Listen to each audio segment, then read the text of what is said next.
Hello everyone, मैं मिथुन सिंह स्वागत करता हूं आप सभी का। आशा करता हूं आप सभी बहुत अच्छे होंगे। जेटेट वर्सेस सीटेट के कोर्ट केस में आज जो है सुप्रीम कोर्ट की सुनवाई में किन किन बिंदुओं पे बातचीत हुई, बहस हुई, उसके बारे में बात करेंगे। किन पॉइंट पे जेटेट का जो पलड़ा है वो भारी रहा, वो 20 साबित हुए, और किन जगहों पे सीटेट का पलड़ा जो है 20 रहा।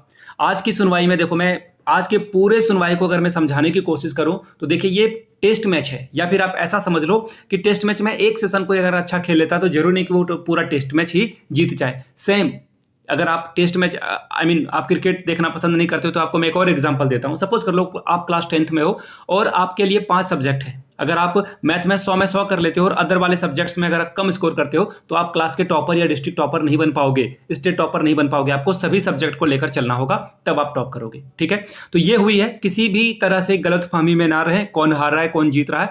नोबडी कैन से दैट, कोई नहीं कह सकता है कि कौन जीत रहा है और कौन हार रहा है। तो प्लीज कंसंट्रेट करें, फोकस करें। और एक और वार्निंग वाली बात है, हम लोग जो है देखिए, वार्निंग वाली बात से पहले मैं आपको दिखा देता हूं किन किन बिंदुओं पे आज हम लोग बात करेंगे। जेटेट का आयोजन नहीं हुआ है, इसके बारे में बात करेंगे। और जो देखिए, आप लोगों से एक पॉइंट ऑफ व्यू भी मांगा जाएगा। वो हो सकता है कि मैं जो सीटेट के बड़े बड़े जो लोग हैं, जो सीटेट के तरफ से जो है पैरवीकार हैं, पक्षकार हैं, जो पार्टी हैं, उन तक मैं पहुंचा दूंगा आपके पॉइंट ऑफ व्यूज को। तो मैं आपसे सुझाव भी मांगूंगा कि किन किन बिंदुओं पे जो है आप अपनी राय रख सकते हो, जिससे हम लोगों को कल कोर्ट में फायदा हो, उसके बारे में बात करेंगे। वार्निंग वार्निंग वार्निंग है। जिन लोगों को वीडियो लंबा लगता है या मेरी बातें फजूल की लगती है तो वो वीडियो को छोड़कर जा सकते हैं। आपके लिए वार्निंग है, आप अपना टाइम, कीमती टाइम जो है किसी और प्रोडक्टिव चीज में लगाएं, उससे आपका फायदा होगा। और जो सचमुच में सीरियस स्टूडेंट हैं, जो चाहते हैं कि जेटेट वर्सेस सीटेट में आज क्या क्या दिन भर हुआ है जानना है, और इससे आपके कैरियर पे बहुत बड़ा जो है टर्निंग पॉइंट ये साबित हो सकता है, तो पूरी वीडियो आप ध्यान से सुनिएगा। तो चलिए शुरू करते हैं। 11/9/2024 को सुनवाई हुई है और आपको पता चल चुका होगा कि डेट आगे खिसका दी गई है 12 को। अब जो है यानी कि कल फिर से सुनवाई होगी। अब मैं आगे बढ़ूं उससे पहले थंबनेल में जो मीनाक्षी मैम का जिक्र है, मीनाक्षी अरोरा इनका पूरा नाम है, इनके लिए मैं एक लाइन बोलना चाहूंगा। लाल फूल पीला फूल, मीनाक्षी मैम ब्यूटीफुल। इन्होंने बहुत ही ब्यूटीफुल तरीके से हमारे लिए, आपके लिए लड़ाई लड़ी है, सीटेट के पक्ष में अपनी बात रखी है। एंड जो है आप सभी को मैं एक बात बताना चाहता हूं, डोंट वरी। मैं फिर से कह रहा हूं, डोंट वरी। मीनाक्षी मैम कल इनको जो है आधे घंटे का वक्त और मिलेगा, यानी कि 30 मिनट का वक्त मिलेगा इनको अपनी बात रखने का। तो किसी तरह के मुगालते में ना रहना, आप हार रहे हो या कोई और जीत रहा है, तो इन चीज़ों को ध्यान में समझने की बात है। ठीक है, और किन किन बिंदुओं पे जो है आपसे राय ली जाएगी उसके बारे में भी बात करेंगे। उससे पहले जो आज कोर्ट केस में जो इंपॉर्टेंट चीजें हुई है उसके बारे में आज मैं आपके सामने रख देता हूं। ठीक है, इसके बारे में बात करेंगे। यहां से देख लीजिए, सबसे पहले क्या है, जेटेट का आयोजन नहीं किया गया है। ये बात जो है आज कोर्ट में बताई गई कि पिछले 8 सालों से जेटेट का आयोजन सरकार के द्वारा नहीं की गई, जबकि एनसीटी के गाइडलाइन के अकॉर्डिंग आपको हर साल एक बार टेट का आयोजन कराना होता है। ये बात बहुत पुरानी है, मैं भी हर वीडियो में फ्रिक्वेंटली रिपीट करता रहा हूं। लेकिन जब सरकार, देखिए ये इंपॉर्टेंट इसलिए है कि इस व्यक्ति को वोट देने से पहले एक बार दिल पे हाथ रख लेना। चाहे आप किसी भी धर्म, किसी भी मजहब, किसी भी जाति, किसी भी पंथ संप्रदाय से हो, लेकिन आपकी जाति यहाँ पे सिर्फ और सिर्फ सीटेट की है, ना कि किसी और की। आप सीटेट हो या फिर जेटेट हो, यहाँ पे बिल्कुल जो है ये डुओपोली है। ठीक है, तो ये ध्यान में रखिएगा कि इस इंसान की सरकार ने कभी भी आपके पक्ष से लड़ाई नहीं लड़ी। ये तो चाह रहे थे कि आप बाहर हो जाओ। तो वोट देने से पहले इस इंसान को वोट मत देना, नोटा में दबा देना, बीजेपी में दबा देना, किसी और XYZ पार्टी में दबा देना, बट इस इंसान को वोट नहीं देना है आपको। आप जीत भी जाओ फिर भी इस इंसान के करतूतों को याद रखना। आप आगे देखिए क्या बातें हुई है। रीजनल लैंग्वेज पे बहुत सारी बातचीत हुई है। रीजनल लैंग्वेज के बारे में जो सबसे इंपॉर्टेंट बात है, पूछा गया कि आप जो है रीजनल लैंग्वेज सीटेट में नहीं है, इस पे जो है आप साफ करें। तो देखिए, बहुत सारे बच्चे जो है ग्रुप में, जो टेलीग्राम ग्रुप वगैरह है, वहाँ पे बात कर रहे थे कि KBS में और NBS में जो है कोई बंगला रीजन में जाकर पढ़ा लेता है, वो हिंदी मीडियम का बच्चा पढ़ा है, सीटेट में उसने जो है कोई भी रीजनल लैंग्वेज नहीं पढ़ा, तो वो वहाँ पे कैसे पढ़ा रहा है। ये एक वाजिब क्वेश्चन है। ये जो है क्वेश्चन एक बोर्ड में उठाया जा सकता है। ये अच्छी बात है कि KBS NBS में आसाम में जाकर बच्चे पढ़ा रहे हैं और साउथ में जाकर बच्चे पढ़ा रहे हैं, उन्हें वहाँ की लोकल लैंग्वेज का कोई अता पता नहीं है, फिर भी वहाँ पे बच्चे पढ़ाते हैं सीटेट पास करके। ये पॉइंट को उठाया जा सकता है कोर्ट में। ये मेरी राय है, मैंने और लोगों के द्वारा जो है पढ़ा भी है। देखिए, मेरी राय है, मैं एग्री करता हूँ, इसलिए पॉइंट को रख रहा हूँ। ये मेरा अपना पर्सनल नहीं है, ये किसी और का क्रेडिट मैं नहीं लेना चाहता हूँ, उन्होंने ये बातें कही थी। ठीक है, दूसरी बात, जेटेट का आयोजन 8 साल नहीं हुआ है, ये तो इस पर हम लोग बातचीत हो चुकी है, और ये सरकार की जिम्मेदारी है। ये सरकार की जिम्मेदारी है कि आपको रिक्रूटमेंट से पहले एक बार एग्जाम लेना होगा। अब देखिए, सरकार के, स्टेट गवर्नमेंट के जो है पाले में गेंद है कि ये जो है अपने यहाँ सीटेट को वैलिड करते हैं या नहीं। बाद में जो है कैबिनेट के द्वारा पारित किया गया कि जेटेट को सीटेट के समतुल्य माना जाएगा, लेकिन इस पे जो है अभी और भी बहस होगी और इस पे जो है कोई और डिसीजन बाद में आएगा। अब देखिए सबसे इंपॉर्टेंट बात है कि टैट जो है कोई कोर्स नहीं है। टीचर एलिजिबिलिटी टेस्ट जैसे बीएड डीएलएड एक कोर्स है, टैट एकमात्र परीक्षा है जिससे इंश्योर किया जाता है कि आपको जो है बच्चे की अंडरस्टैंडिंग है।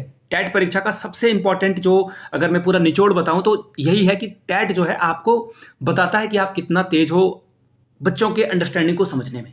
बच्चों को समझना है, बच्चों को कैसे डील करना है, किन मेथड का यूज करोगे, इन चीज़ों के बारे में टैट है। इसके अलावा टैट की परीक्षा ना आपकी काबिलियत को नाप सकता है ना किसी और तरीके से। बच्चे को कितना अच्छे से समझ पाते हो, क्लासरूम को कैसे समझ पाते हो, क्लासरूम में क्या क्या चीज़ें होनी चाहिए, ये टैट है, कोर्स नहीं है टैट। ठीक है, इस पर बातचीत हुई है बहुत सारा। अब देखिए सबसे बड़ी बात जो बातचीत हुई है ना, ये मैं अब आप लोगों से राय भी लूंगा यहाँ पे। ठीक है, क्या बातें हुई है यहाँ से देख लीजिए। ये जो डिस्ट्रिक्ट वाइज वैकेंसी है ना, इस पर बात की गई और मैं आपको बताता हूँ कि पूछा गया कि ये डिस्ट्रिक्ट वाइज वैकेंसी क्यों है। सुप्रीम कोर्ट के द्वारा ये पूछा गया है। अब देखिए वहाँ पे जो है किसी के द्वारा जो है सही से जवाब नहीं दिया गया है। इस पे जो है जवाब दिया जा सकता था कि ये जो डिस्ट्रिक्ट वाइज वैकेंसी है ये हर जिले में अलग अलग रीजनल लैंग्वेज है। इस पे जो है इसी का कारण जो है इसे डिस्ट्रिक्ट वाइज वैकेंसी बनाया गया है। एक्चुअली ये डिस्ट्रिक्ट वाइज है भी नहीं, क्योंकि 24 जिले में आपकी बहाली कहीं भी हो सकती है। अगर आप अच्छा स्कोर करते हो तो आपको जो प्रेफरेंस में आपने जो पहला डिस्ट्रिक्ट चुना है वहां पे आपकी पोस्टिंग हो जाएगी। अब बात करते हैं यहाँ पे, देखो ये जेटेट का सबसे वीक पॉइंट है। इस पे जो है कल मुझे लग रहा है कि आपको अपनी बात रखनी चाहिए। अगर खुदा ना खास्ते अगर हम लोग जो है पीछे हो जाएं, हट जाएं या सीटेट की वैलिडिटी खत्म हो जाए तो हम लोग जो कम से कम 1-2 हज़ार बच्चे को एटलीस्ट तो लेके डूबना चाहते हैं।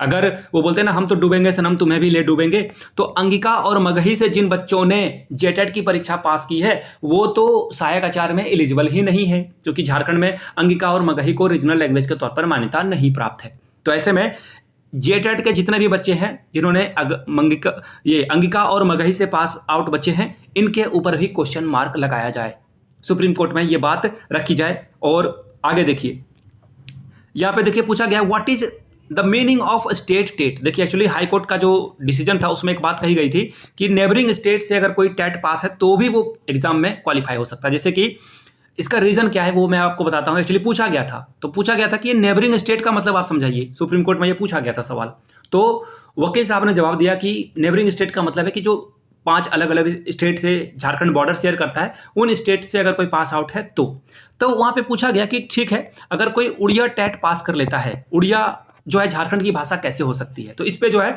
बिल्कुल कोई आंसर नहीं दिया गया किसी भी वकील के द्वारा। तो देखिए यहाँ पे ये बात बोली जा सकती थी कि जो जिले सटे होते हैं ना किसी अदर स्टेट से, तो वो जिला जो है उस भाषा से इन्फ्लुएंस्ड हो जाता है। उस भाषा जैसे सपोज कर लेते हैं कि कुछ जिले जो है अगर उड़ीसा से सटा हुआ है तो वहाँ पे जो उड़िया बोली जाती है तो झारखंड में भी उड़िया बोली जाएगी। सेम झारखंड में बहुत सारे जो जिले हैं वो बंगला बोलते हैं, इसलिए बंगला भी यहाँ पे एलिजिबल है। तो इन चीज़ों को कोर्ट में कल रखा जा सकता है। अब देखिए आपकी राय की बारी है, आप अपनी राय यहाँ पे जरूर देंगे। इन मुद्दों पर आपकी क्या राय है ये आपसे मैं सवाल पूछ रहा हूँ कि डिस्ट्रिक्ट वाइज वैकेंसी पे आप क्या रखते हैं। अगर आप एज अ एडवोकेट अगर क्लास में जाते, अटॉर्नी कोर्ट रूम में जाते, तो आप क्या बात रखते। फिर अंगिका और मगही पे आपका क्या टेक है, क्या एक्शन आप लेना चाहते हो। और जो स्टेट गवर्नमेंट जो है एनसीटी के गाइडलाइन को फॉलो नहीं की, हर साल टेट की परीक्षा आयोजन का जो है इसके द्वारा आयोजन नहीं किया गया, और ये टेट को जो है सी टेट को अडॉप्ट भी नहीं कर रहे हैं, इस पे भी आप अपनी बात रख सकते हैं। और व्हाट इज नेबरिंग स्टेट, इसके बारे में तो खैर मैंने बता ही दिया। आपकी और भी कोई राय हो सकती है डेफिनेटली, तो आप नीचे कमेंट में ये जवाब देंगे। By the way CTET के खिलाफ या जे टेट के खिलाफ किसी भी तरह के ग्रुप में फंसने से बचें, किसी भी ग्रुप में आकर किसी का विरोध ना करना है, हमें अपनी बात अच्छे से रखना है। कोर्ट में हम लोग हैं, सुप्रीम कोर्ट में, और हमें हमारी न्याय प्रक्रिया पे पूरा भरोसा है।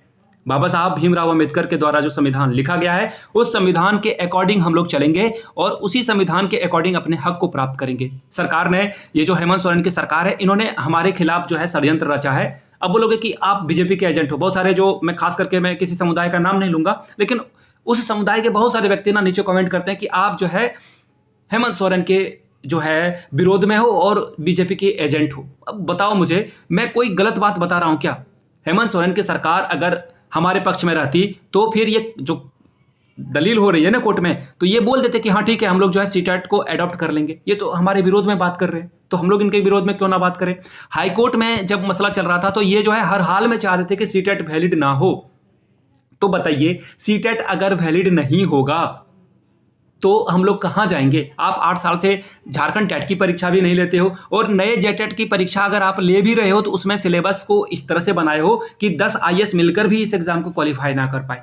तो आप तो सीधे सीधे सीटेट के बच्चे या नए बच्चे के खिलाफ हो। मैं तो पूछना चाहता हूं कि स्कूली साक्षरता विभाग में, जैक में, या फिर आपके मंत्रालय में, या फिर आपके पूरे मंत्रिमंडल में, या फिर आपकी पूरी सरकार में कौन ऐसे हितैषी व्यक्ति हैं जो जेटेट के पुराने विद्यार्थियों के साथ जो है गलबैयां करके आगे बढ़ना चाहते हैं। हमारे साथ आपसे क्या दुश्मनी है। हम लोग इसी मिट्टी में पले बढ़े हैं, इसी मिट्टी के खुशबू को सूंघते हुए आगे बढ़े हैं। आप क्या कह रहे हो भाई साहब, आप क्या कह रहे हो। झारखंड में हमारी पैदाइश हुई है और इसी मिट्टी में हम लोग मिल जाएंगे, तो आप हमारे साथ ये जो दोहरी नीति है क्यों अपना रहे हो। ये मैं आप लोगों से सवाल पूछता हूं। मेरा सवाल कितना वाजिब है या नहीं, आप नीचे कमेंट करके बताओगे। आप अगर मेरी सभी बातों से सहमत हो तो यस लिखिएगा, अगर आप मेरी बात से सहमत नहीं हो तो नो लिखिएगा, और क्यों नहीं सहमत हो ये भी लिखिएगा। मैं ये आप लोगों से जानना चाहता हूं। तो ये चीजें हमारे खिलाफ हो रही है। देखो, फ्रस्ट्रेशन का सीधा सीधा जो है जो संबंध है वो ये है कि हमारे साथ गलत हो रहा है। अगर मैं बताऊं, कोई अगर 2 लाख, 2.5 लाख या फिर 1.5 लाख जो है देकर खर्च करके बीएड की डिग्री लेता है, डीएलएड की डिग्री लेता है, पढ़ाई करके लेता है, तो पैसे तो देना ही होगा और पढ़ाई भी करनी होती है। उसके बाद आप इस तरह से अगर हमारे फ्यूचर पे क्वेश्चन मार्क लगाओगे तो हम कहाँ जाएंगे। तो ये सवाल है। अगर आप सवाल नहीं उठाओगे तो सरकार आपको रौंदते रहेगी। 1000 रुपए के चक्कर में आप जो है बर्बाद हो जाओगे। 1000 रुपए दे देगा। आप बताओ, अगर आपको सहायक आचार्य की जॉब लग जाएगी तो 30,000 से प्लस जो है आपकी सैलरी होगी या नहीं होगी। ये 1000 रुपए के चक्कर में आप रहोगे तो आप बर्बाद हो जाओगे। इसी तरह की नीति जो है सरकार बनाते रहेगी। इसी तरह की नीतियां बनती रहेगी ना, कि जहां पे आप जो है बीएड, टेट सब परीक्षा पास कर जाओगे लेकिन आप एलिजिबल ही नहीं रहोगे। तो ये 30,000 पे ध्यान दो ना भाई। यहां पे नौकरी लगेगी तो आपका 2-4 पीढ़ी जो है आबाद हो जाएगा। ये 1000 के चक्कर में रहोगे तो आप बर्बाद ही रह जाओगे। बेरोजगार हो, कल भी बेरोजगार ही रह जाओगे। सरकार के रहमो करम, मैं सीधा सीधा अगर मैं बोलूं इसे दूसरे लैंग्वेज में, तो सरकार के टुकड़े पे पलने वाले कभी भी आगे नहीं बढ़ सकते। अपने जिसके अंदर आत्मविश्वास, मेहनत करने की बात नहीं है, तब तक वो आगे नहीं बढ़ सकता। तो खैर, ये बात थी। वीडियो को लंबा नहीं करना है मुझे। अब आप नीचे कमेंट करके बताएंगे आपकी राय क्या है। वीडियो को लाइक भी करें, शेयर भी करें दूसरे दोस्तों के बीच, और पहली बार चैनल पे आए, चैनल को सब्सक्राइब कर लेना है। Thank you so much for watching this video. Have a good day.